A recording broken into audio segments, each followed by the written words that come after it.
নমস্কার বন্ধুরা, education culture electrical YouTube চ্যানেলে তোমাদের প্রত্যেককে স্বাগত। তোমরা জানো আমার এই ছোট্ট চ্যানেল থেকে আমি তোমাদের জন্য WBSCT থার্ড সেমিস্টারের যে মূল সাবজেক্টগুলি রয়েছে ইলেকট্রিক্যাল ইঞ্জিনিয়ারিংয়ের সেগুলো পড়াচ্ছি। অলরেডি আমি কিন্তু সমস্ত তোমাদের যে সাবজেক্টগুলো রয়েছে, যেমন introduction to electric generation system, electric circuits, electrical and electronics measurement, DC machine and transformer এবং অ্যানালগ অ্যান্ড ডিজিটাল ইলেকট্রনিক্সের প্রথম ক্লাস দিয়ে দিয়েছি। আজকের আলোচনার আমাদের বিষয় হচ্ছে অ্যানালগ অ্যান্ড ডিজিটাল ইলেকট্রনিক্সের ক্লাস নাম্বার 2। আমরা আলোচনা করছিলাম ডায়োড নিয়ে। ডায়োড জিনিসটা কি? ডায়োড হলো একটা, যদি সাধারণ ভাষায় বলা হয় তাহলে একটা সেমিকন্ডাক্টর ডিভাইস, যা কি করে, যা ইলেকট্রিক কারেন্টকে ফ্লো করতে সাহায্য করে একটি নির্দিষ্ট দিকে, কিন্তু অন্য দিক থেকে প্রবাহকে কিন্তু বাধাপ্রাপ্ত করে। এই ডায়োড বোঝার জন্য আমরা যে সেমিকন্ডাক্টর বলতে কি বুঝি বা অর্ধ পরিবাহী বলতে কি বুঝি, কিভাবে আমরা ডোপিং করি, কিভাবে পি টাইপ এবং এন টাইপ সেমিকন্ডাক্টর তৈরি হয়, তাদের মাঝে যে ডিপ্লেশন রিজন রয়েছে সেটা কিভাবে কাজ করে, সেগুলো নিয়ে আলোচনা করছি। আমাদের প্রথম পার্ট ডায়োডের আন্ডারে আমাদেরকে জিনার ডায়োড পড়তে হবে। তাই ডায়োড আগে যদি আমরা না জানি, তার পরেই আমরা জিনার ডায়োড পড়তে পারবো, নইলে কিন্তু বিষয়টা আমরা বুঝতেই পারবো না। তাই আমি ডায়োড নিয়ে তোমাদের শুরু করেছিলাম। আগের দিন আমি বলেছিলাম যে পদার্থবিদ্যায় পিএন জাংশন আমাদের যে ডায়োড তৈরি হয় সেটা মূলত সিলিকন দিয়ে তৈরি হয়, কিন্তু যে বিশুদ্ধ সিলিকন রয়েছে, পিওর সিলিকন রয়েছে, সেটা কিন্তু একটা ভালো পরিবাহী নয়, ঠিক আছে? তাই জন্য আমরা কি করি, সেই সিলিকনের মধ্যে বাইরে থেকে কিছু অশুদ্ধি অন্তর্ভুক্ত করি, এবং এই অশুদ্ধি অন্তর্ভুক্ত করার বা ইমপিউরিটি মেশানোর যে প্রক্রিয়া, সেটাকে আমরা বলে থাকি ডোপিং। এই ডোপিং আবার দু ধরনের হয়। সিলিকন এর মধ্যে যদি বোরনের মতো উপাদান আমরা ডোপ করি, যার সর্বশেষ কক্ষে 3টি ইলেকট্রন রয়েছে, সেক্ষেত্রে আমরা পি টাইপ কিন্তু সেমিকন্ডাক্টর ডিভাইস পাবো, সেমিকন্ডাক্টর পাবো পি টাইপ। এবং যদি আমরা তার মধ্যে ফসফরাসের মতো উপাদানকে যুক্ত করি, তাহলে আমরা এন টাইপ বা নেগেটিভ টাইপ কিন্তু এক্সট্রা ইলেকট্রন পেয়ে থাকবো, অর্থাৎ সেখানে ইলেকট্রন এক্সট্রা আমরা একটা পেয়ে যাচ্ছি। তো নেক্সট আজকের 2 নম্বর ক্লাসে এই যে পি টাইপ আমি পেলাম, যেখানে আমরা কি করলাম, পি টাইপে আমরা করলাম সিলিকনের সাথে আমরা বোরন যুক্ত করলাম, ডোপিং করলাম, এবং এন টাইপের ক্ষেত্রে আমি কি করলাম, সিলিকনের সাথে ফসফরাস ডোপিং করলাম। এখন বোরনের সর্বশেষ কক্ষে 3টে ইলেকট্রন থাকছে, ফসফরাসের সর্বশেষ কক্ষে কিন্তু 5টা ইলেকট্রন থাকছে, ঠিক আছে? কি বলছে, আর diode is created by joining a piece of P type material to a piece of N type material. Diode কিভাবে তৈরি হচ্ছে, এই পি টাইপ ম্যাটেরিয়ালকে নেওয়া হচ্ছে এবং তার সাথে জয়েন করা হচ্ছে এই এন টাইপ ম্যাটেরিয়ালকে। তাহলে পি এলো, এন এলো, তাহলে কি তৈরি হলো, the magic happens right where they meet. যেখানে তারা সংযুক্ত হবে সেই জায়গাটাতে একটা কিন্তু জাদু জিনিস ঘটবে, যে এবং সেই যেখানে তারা মানে সংযুক্ত হবে সেই জায়গাটাকে বলবো পিএন জাংশন। সব থেকে ইম্পর্টেন্ট জিনিস, এখানে আমি একটা ছবি এঁকেছি। এখানে আমি একটা পি টাইপ নিয়েছি, একটা এন টাইপ নিয়েছি। আমি বললাম পি টাইপে আমরা সিলিকনের সাথে বোরনকে যুক্ত করি। বোরনকে যুক্ত করার ফলে তার সর্বশেষ কক্ষে 3টে ইলেকট্রন আছে, কিন্তু যদি আমাদেরকে এখানে একটা বন্ড বানাতে হয় তাহলে আরও একটা ইলেকট্রন আমার লাগবে। তার মানে এখানে ইলেকট্রনের ঘাটতি রয়েছে, 4টে আমাকে হতে হবে, আমার কাছে 3টে আছে, আমার কাছে 4টে আম হতে হবে, আমার কাছে 3টে আম আছে, মানে কি আছে, একটা আমার কম আছে।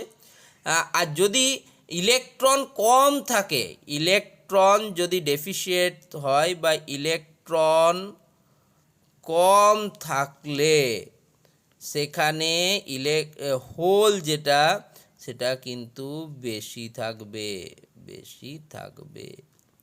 তার মানে কিছু নেই, মানে ইলেকট্রন নেই মানে কি আছে, সেখানে একটা নেগেটিভ প্রেসার রয়েছে, তাহলে সেই জায়গাটাতে কিন্তু হোলস তৈরি হবে এবং হোলস বেশি থাকবে। আবার দ্বিতীয় ক্ষেত্রে দেখো, এন টাইপের ক্ষেত্রে সিলিকনের সাথে আমরা ফসফরাস পরমাণুর উপাদানকে সংযুক্ত করেছি। এবার ফসফরাসের সর্বশেষ কক্ষে 5টা ইলেকট্রন আছে, তার মানে তার কি আছে, ইলেকট্রন বেশি আছে, তার মানে সেখানে ফ্রি ইলেকট্রন বা মুক্ত ইলেকট্রন বেশি আছে।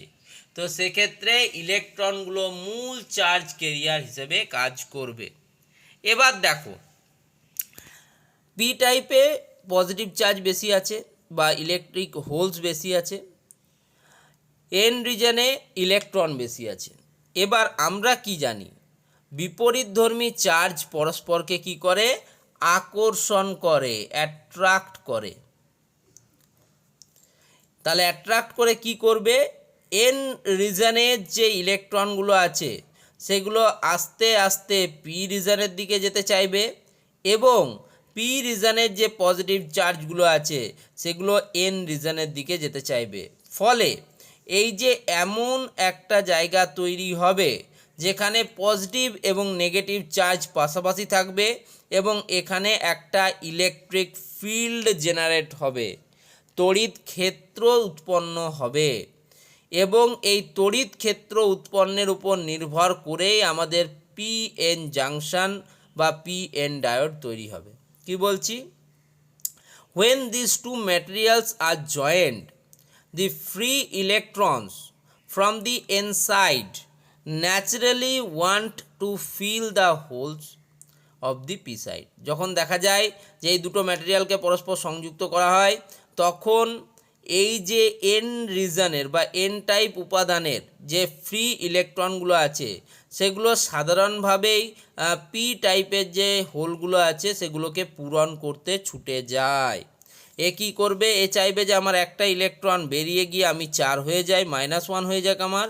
আর 3 কি চাইবে, আমার একটা ইলেকট্রন ঢুকে আমি কিন্তু যাতে 4 হয়ে যায়, অর্থাৎ আমার দুজনাই কিন্তু চাইবে যে 4 হয়ে যায়। তাহলে 4 হতে গেলে কি হবে, একে ইলেকট্রনগুলো ছাড়তে হবে এবং ওকে কিন্তু তোমার ইলেকট্রনটাকে গ্রহণ করতে হবে, অর্থাৎ হোলসগুলোকে ফিল আপ করতে হবে। As they cross the border and combine, they create a boundary zone lacking free charge carriers. This is called depletion region. এমন একটা স্থান তৈরি হবে যেখানে ইলেকট্রন এবং পজিটিভ চার্জ দুটো মিলেমিশে একাকার হয়ে যাবে এবং সেখানে কোনো মুক্ত চার্জ ক্যারিয়ার কোনো কিছু থাকবে না। তো সেই রকম জায়গাকে আমরা বলি ডিপ্লেশন রিজিয়ন। একদম বাংলায় একটু পড়িয়ে দিই তোমাদের, কি বলছে, একটি পি টাইপ এবং একটি এন টাইপ উপাদানকে জোড়া লাগিয়েই কিন্তু একটা ডায়োড তৈরি করা হয়। আর এই দুই উপাদানের সংযোগস্থলে আসল ঘটনাটি ঘটে যাকে বলা হয় পিএন জাংশন।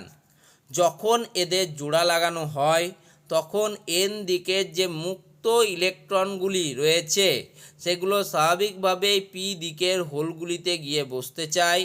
তারা বর্ডার পার হয়ে একে অপরের সাথে মিশে যাওয়ায় সংযোগস্থলে এমন একটি অঞ্চল তৈরি হয় যেখানে কোনো মুক্ত চার্জ থাকে না। এই অঞ্চলটিকে বলা হয় ডিপ্লেশন রিজিয়ন বা ডিপ্লেশন রিজিয়ন। ওকে, বিকজ কারণ electrons negative have move to the P side and left their atoms on the N side. ঠিক আছে, দেখা যায় যে ইলেকট্রন যেটা রয়েছে, নেগেটিভ চার্জ যেটা রয়েছে সেটা পি সাইডের দিকে চলে গেছে এবং এন দিকে তাদের যে পরমাণুগুলো সেগুলোকে কিন্তু ফেলে এসছে। আর tiny electric field acts as a barrier preventing any more electrons from crossing over. ঠিক হয়, কী হয়, এই যে ডিপ্লেশন রিজনে এমন তৈরি হলো যে নেগেটিভ চার্জগুলো চলে এলো এবং এদিকে পি সাইডের পজিটিভ চার্জগুলো চলে এলো এবং সেখানে একটা ছোট্ট কিন্তু একটা তড়িৎ মানে কি বলবো ইলেকট্রিক্যাল ক্ষেত্র তৈরি হয় এবং তার ফলে কিন্তু আর কোনো নতুন ইলেকট্রন বা হোল কিন্তু এটাকে ছেদ করে যেতে পারে না।